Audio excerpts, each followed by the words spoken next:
Hi everybody, I'm Jimmy D for Anyone Can Learn Guitar, live from the House of Jane Barbershop in Music City, Indiana, also known as Madison, Indiana. I wanted to give you a brief tutorial on the controls of a Les Paul style guitar.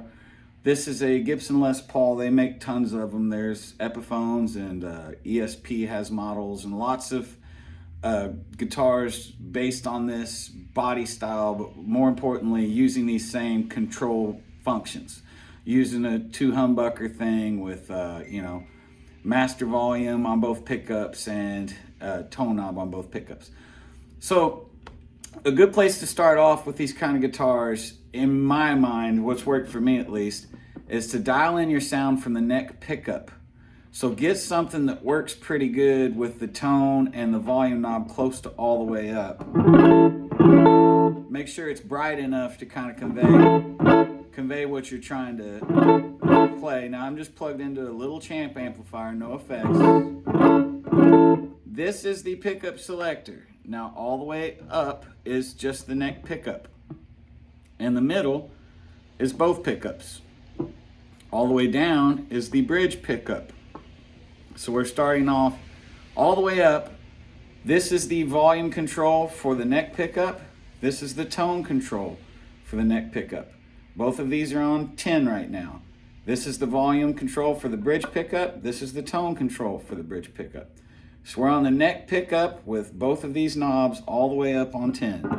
And you get kind of a nice warm sort of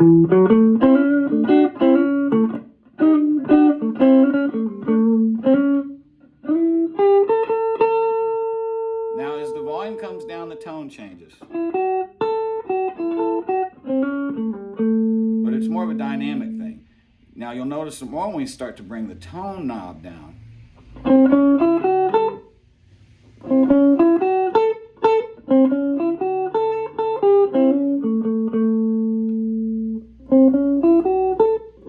Now we're starting to get into that sort of jazz, hollow body sort of sound.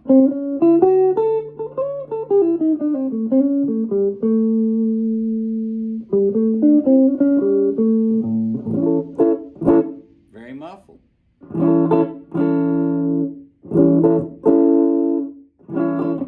So this is a really big deal. I mean, your tone knob functioning is a huge thing.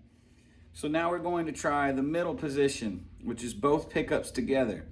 Now, in my mind, this is where the magic of the Les Paul really happens, because there's all these different variations of tone that you can get between these four knobs. So right now I have these on 10. Let's see what it sounds like with everything on 10. It's pretty bright, so I would roll the volume back and the tone back on the bridge pickup. Now we're starting to get sort of a more round, fuller sound.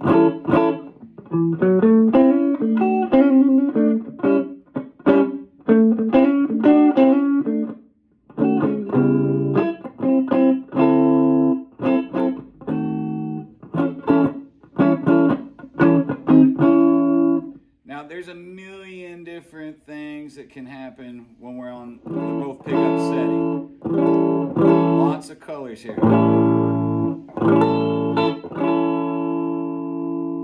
Now we go to the bridge pickup. We're just on this one now. Now this is part of the rub with these two pickup model guitars, is if we leave the controls on 10 like we did on the neck pickup,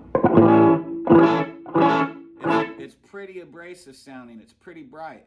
So you're usually going to want to roll that tone knob back.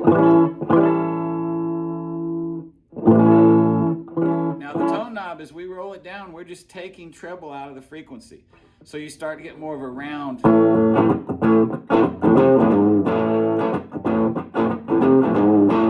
I have that all the way up, you're not going to want to hear that.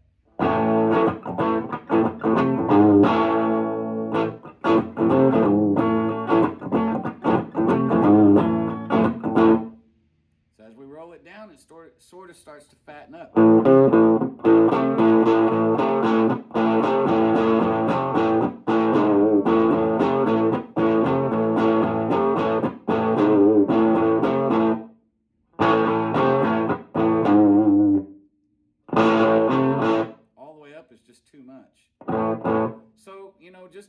tutorial on these control functions.